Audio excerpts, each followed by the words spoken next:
पौर्णिमा 33 मे 2026 रविवार। हिंदू धर्मात पौर्णिमेला अत्यंत पवित्र तिथी मानले जाते।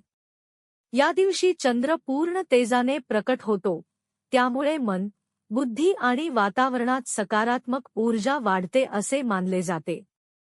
31 मे 2026 रोजी रविवार असून पौर्णिमा तिथी दुपारी 2:14 वाजेपर्यंत राहील। पौर्णिमेच्या दिवशी भगवान विष्णू, माता लक्ष्मी आणि चंद्रदेव यांची पूजा करण्याची परंपरा आहे। अनेक भक्त या दिवशी उपवास करतात, गंगा स्नान, दानधर्म, जप आणि सत्संग करतात। सत्यनारायण पूजेलाही या दिवसाचे विशेष महत्त्व आहे।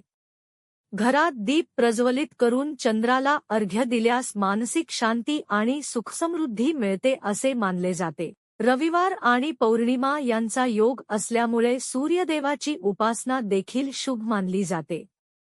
सकाळी सूर्याला जल अर्पण करून सूर्याय नमः मंत्र जपल्यास आरोग्य आणि आत्मविश्वास वाढतो अशी श्रद्धा आहे। या दिवशी राग, वाद आणि नकारात्मक विचार टाळून शांतता, भक्ती आणि दानधर्म यांना महत्त्व द्यावे। पौर्णिमेची चंद्रप्रकाशमय रात्र आध्यात्मिक साधनेसाठी अत्यंत मंगल मानली जाते।